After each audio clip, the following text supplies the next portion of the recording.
একটা বিয়ে, যেখানে বর পালিয়ে যায়, তার জায়গায় হাজির হয় আর একজন, আর সেই একজন আবার ডিভোর্স স্পেশালিস্ট উকিল। আজকের গল্পে আছে প্রেম, প্রতারণা, ভুল বুঝাবুঝি আর একের পর এক হাসির কাণ্ড। তো বন্ধুরা, আজ আমরা দেখব এক দুর্দান্ত কমেডি মুভির গল্প, যেখানে বিয়ের মণ্ডপে শুরু হয় আসল যুদ্ধ। গল্পের শুরুতেই আমরা দেখি তনুকা নামের এক মহিলা ডিভোর্স কেস নিয়ে কোর্টে এসেছে। সে তার স্বামী ভোলাকে ডিভোর্স দিতে চায়, কারণ তনুকার অভিযোগ তার স্বামী নাকি কোনো কাজের না, সে তাকে সুখ দিতে পারে না। কিন্তু এখানে এন্ট্রি নেয় এক দারুণ ক্যারেক্টার, ডিভোর্স স্পেশালিস্ট অ্যাডভোকেট জয় চৌধুরী। এই জয় আবার কোর্টে খুব বিখ্যাত, এখন পর্যন্ত কোনো ডিভোর্স কেসে হারেনি। তার অ্যাসিস্ট্যান্ট প্রিয়াঙ্কা, যে আসলে জয়কে ভালোবাসে, কিন্তু জয় এখনও নিজের ভালোবাসার কথা বাবাকে বলতে ভয় পায়, কারণ জয়ের বাবা হলেন অবসরপ্রাপ্ত চিফ জাস্টিস রাজবল্লভ চৌধুরী, একজন রাগী আর ভয়ঙ্কর মানুষ। জয় বাবাকে এতটাই ভয় পায় যে প্রেমের কথা বলতে গেলেই তার হাঁটু কাঁপতে শুরু করে। এদিকে তনুকা গোপনে অন্য একজনের সঙ্গে সম্পর্ক করছে। সে তার প্রেমিকের সঙ্গে মিলে স্বামী ভোলাকে ফাঁসাতে চায়। তাদের প্ল্যান ছিল ভোলাকে মানসিকভাবে ভেঙে দিয়ে সম্পত্তি আর ২৫ লাখ টাকা আদায় করা। কিন্তু জয় চৌধুরী এত সহজ মানুষ না, সে পুরো ব্যাপারটা আগে থেকেই বুঝে যায়। তারপর একদিন সে এমন একটা নাটক সাজায় যেখানে তনুকার প্রেমিক হঠাৎ মারা গেছে বলে অভিনয় করে। তনুকা ভয় পেয়ে সব সত্যি বলে দেয়, আর জয় পুরো ঘটনাটা রেকর্ড করে ফেলে। ফলাফল, তনুকা ধরা পড়ে যায়, ভোলা বেঁচে যায়, আর জয় আবারও কেস জিতে নেয়। এদিকে প্রিয়াঙ্কা অনেক দিন ধরেই চায় জয় তার বাবাকে বিয়ের কথা বলুক, কিন্তু জয় প্রতিবারই ভয় পেয়ে যায়। একদিন প্রিয়াঙ্কা রাগ করে বলে, এইবার যদি বাবাকে না বলো, তাহলে আমি কিন্তু অন্য কাউকে বিয়ে করে নেব। এবার জয় সত্যিই সাহস করার চেষ্টা করে, কিন্তু বাবার সামনে গিয়ে সে শুধু বলতে পারে, বাবা, তোমার হাঁটুর ব্যথা কেমন আছে? মানে প্রেমের কথা আর বলা হয় না। হঠাৎ জয়ের বাবার পুরনো বন্ধু চরণ দাস ফোন করে, তার ছেলে বিজয়ের বিয়ে, সবাইকে দিল্লিতে আসতে হবে। জয়, প্রিয়াঙ্কা আর পুরো পরিবার দিল্লি যাওয়ার প্রস্তুতি নেয়। কিন্তু এখান থেকেই গল্পে আসে আসল টুইস্ট। বিজয় আসলে অন্য একটা মেয়েকে ভালোবাসে। মেয়েটার নাম জুলি। জুলি একজন খ্রিস্টান মেয়ে। তার দাদা হল এলাকার ভয়ঙ্কর গ্যাংস্টার পটলাপোদা। বিজয় টিনাকে বিয়ে করতে চায় না, সে জুলিকে নিয়ে পালিয়ে যাওয়ার প্ল্যান করে। আর বিয়ের দিন ভোরে সে সত্যিই পালিয়ে যায়। এদিকে কনের বাড়িতে সবাই অপেক্ষা করছে। কনে টিনা সাজগোজ করে বসে আছে, কিন্তু খবর আসে বর পালিয়ে গেছে। পুরো বাড়িতে কান্না শুরু হয়ে যায়। টিনার বাবা রাঘব রায় আবার হার্টের রোগী, সেই ধাক্কা সহ্য করতে পারছে না। এদিকে জয়ের বাবা রাজবল্লভ ভাবে, বিয়ে বন্ধ হলে সম্মান নষ্ট হবে। তখন সে একটা পাগলাটে সিদ্ধান্ত নেয়। সে বলে, বিজয় নেই তো কি হয়েছে, বিয়ে বাদ দাও, জয় তো আছে। মানে বিজয়ের জায়গায় জয়কে বিয়ে করতে হবে। জয় তো শুনে একদম শক। সে প্রিয়াঙ্কাকে ভালোবাসে, কিন্তু বাবার সামনে কিছু বলতেই পারে না। প্রিয়াঙ্কাও রেগে আগুন, সে ভাবি জয় তাকে ধোঁকা দিয়েছে।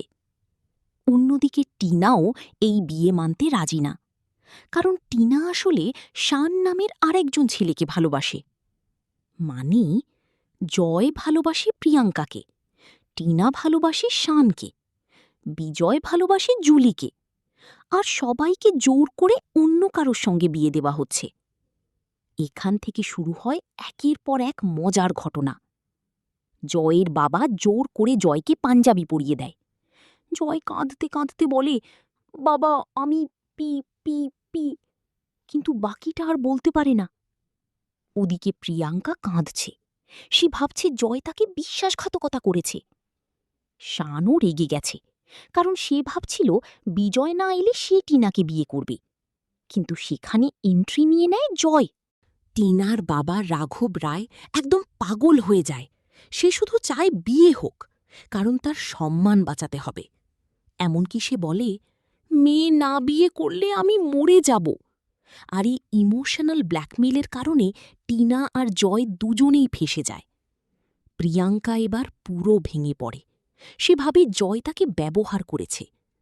অন্যদিকে সুমন্ত নামের সেই ফানি উকিল সুযোগ নিতে চায়। সে ভাবে এবার হয়তো প্রিয়াঙ্কাকে পাওয়া যাবে। কিন্তু দর্শক জানে প্রিয়াঙ্কা এখনও জয়কেই ভালোবাসে। এদিকে জয় নিজের বাবার বিরুদ্ধে দাঁড়াতে পারছে না, কারণ সে বাবাকে খুব সম্মান করে। কিন্তু ভিতরে ভিতরে সে ভেঙে পড়ছে। সে বুঝতে পারে চুপ থাকলে সবাইয়ের জীবন নষ্ট হয়ে যাবে। ঠিক তখনই আসল সত্যি সামনে আসতে শুরু করে। জানা যায় বিজয় সত্যিই জুলিকে নিয়ে পালিয়েছে। অন্যদিকে টিনাও শানকে ভালোবাসে। সবাই বুঝতে পারে এই বিয়ে জোর করে করলে কেউ সুখী হবে না। একটা ভুল বিয়ে, 4টা ভাঙা প্রেম, আর এক ব্যাংকক হানিমুন, যেখানে কেউ নিজের বউয়ের সাথে থাকতে চায় না। জয়ের জীবন একদম উলটপালট হয়ে গেছে, কারণ সে ভালোবাসে প্রিয়াঙ্কাকে, কিন্তু বিয়ে করে ফেলেছে টিনাকে। অন্যদিকে টিনা ভালোবাসে শানকে, মানে যাকে বিয়ে করেছে তাকে না, অন্য কাউকে ভালোবাসে সবাই।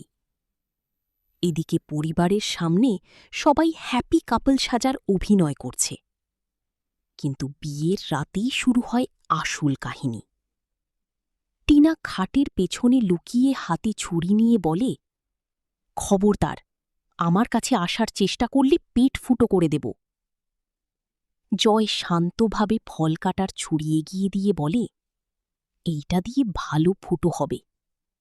মানে ভাই, এমন ফুলশয্যা দেখে ভূতও ভয় পাবে। তারপর দুজন একটা চুক্তি করে, ডিভোর্স না হওয়া পর্যন্ত কেউ কাউকে টাচ করবে না। কিন্তু আসল ঝামেলা তখনও শুরু হয়নি, কারণ জয়ের বাবা, retired chief justice Rajballabh Chowdhury, একটা বিশাল গেট টুগেদার পার্টির আয়োজন করে। আর সেখানে সবাইকে আদর্শ স্বামী স্ত্রী সেজে যেতে হবে। এখন যদি সত্যিটা ফাঁস হয়ে যায়, তাহলে পুরো পরিবারে বিস্ফোরণ হবে।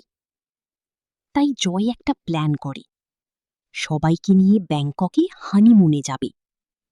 কিন্তু এই হানিমুন আসলে হানিমুন না, এটা একটা পালানোর মিশন। এদিকে শান আর প্রিয়াঙ্কাও সেখানে যোগ দেয়।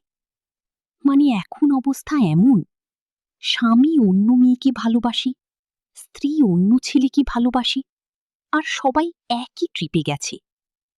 বাংলা সিনেমার ইতিহাসে এত কনফিউজড হানিমুন সম্ভবত আর হয়নি। ব্যাংককে পৌঁছে নতুন কাণ্ড শুরু হয়। হোটেল ম্যানেজার জিজ্ঞেস করে, একটা হানিমুন যেখানে কেউ নিজের বউয়ের সাথে নেই, আর সবাই ধরা পড়ার ভয় নিয়ে ব্যাংককের হোটেলে লুকিয়ে আছে। ব্যাংককে এসে পুরো গেমটাই উল্টে গেছে। জয় নিজের বউ টিনাকে ছেড়ে প্রিয়াঙ্কার সাথে ঘুরছে, আর টিনা আবার শানের সাথে। মানে স্বামী অন্য মেয়ের সাথে, স্ত্রী অন্য ছেলের সাথে, কিন্তু পরিবার ভাবে সবাই হ্যাপি কাপল। এদিকে জয়ের বাবা রাজবল্লভ চৌধুরী, যিনি আবার রিটায়ার্ড চিফ জাস্টিস, হঠাৎ সন্দেহ করে ফেলেন। তার মনে হয় এখানে কিছু একটা গোলমাল আছেই। আর তারপর থেকেই শুরু হয় গোয়েন্দাগিরি। তিনি ঠিক করেন হাতে নাতে ধরবেন কে কার রুমে থাকছে। হোটেলের করিডোরে সবাই তখন এমনভাবে দৌড়োদৌড়ি করছে যেন পুলিশ রেড দিয়েছে। কেউ বেডের নিচে লুকাচ্ছে, কেউ বাথরুমে, আবার কেউ জানলা দিয়ে পালানোর চেষ্টা করছে। জয় তো একসময় নিজের বাবার ভয়েই কার্নিশ বেয়ে অন্য রুমে ঢুকে পড়ে। মানে ভাই, এই হানিমুনের রোম্যান্স কম, স্টান্ট বেশি। এদিকে পটলাপোদা নামের ভয়ঙ্কর দাদা ব্যাংককে এসে হাজির। সে শুধু একটাই কথা বলে, আজ বিজয় পালকিওয়ালার পালকি ভাঙব। তারপর শুরু হয় চেজ, মারামারি, চিৎকার আর ফুল অন কমেডি কনফিউশন। একদিকে বাবারা সবাই রেগে আগুন, অন্যদিকে ছেলেমেয়েরা নিজের আসল প্রেম বাঁচাতে ব্যস্ত। কিন্তু সবচেয়ে বড় বিস্ফোরণ হয় তখন, যখন সবাই জানতে পারে জয় আর টিনার বিয়েটাই আসলে ভুল ছিল। কারণ টিনা ভালোবাসে শানকে আর জয় ভালোবাসে প্রিয়াঙ্কাকে। মানে জোর করে বিয়ে দিলেই যে ভালোবাসা হয় না, সেটা এবার সবাই বুঝতে শুরু করে। তারপর কপাল নামে সেই মজার লোকটা সবাইকে বসিয়ে পুরো সত্যিটা খুলে বলে। সে বলে, বন্দুক দিয়ে মানুষ মারা যায়, কিন্তু ভালোবাসা মারা যায় না। এই একটা কথাই সবাইকে চুপ করিয়ে দেয়। শেষ পর্যন্ত জয়ের পরিবার মেনে নেয় প্রিয়াঙ্কাকে, আর টিনাকেও শানের সাথে থাকার অনুমতি দেয়। মানে এত কাণ্ড, এত মারামারি, এত ভুল বোঝাবুঝির পরেও শেষে সবাই ফিরে পায় নিজের সত্যিকারের ভালোবাসাকে। আর এভাবেই একটা ভুল বিয়ে, একটা কনফিউজড হানিমুন আর একদল পাগলাটে পরিবারের গল্প শেষ হয় হাসি আর ভালোবাসার মধ্যে দিয়ে। শেষ পর্যন্ত এত ভুল বোঝাবুঝি, এত পালানো, এত রুম কনফিউশন আর এত হানিমুন কেলেঙ্কারির পর অবশেষে সব সত্যি সামনে চলে আসে। রাজবল্লভবাবু বুঝতে পারেন, কিন্তু ভালোবাসা জোর করে করানো যায় না। টিনা ভালোবাসে শানকে, আর জয় ভালোবাসে প্রিয়াঙ্কাকে। তাই সবাই মিলে সিদ্ধান্ত নেয় জয় আর টিনার মিউচুয়াল ডিভোর্স হবে। তারপর টিনার বিয়ে হবে শানের সাথে, আর জয় বিয়ে করবে প্রিয়াঙ্কাকে। মানে ভাই, দুটো ভুল বিয়ে ভেঙে গিয়ে দুটো আসল প্রেম জিতে গেল।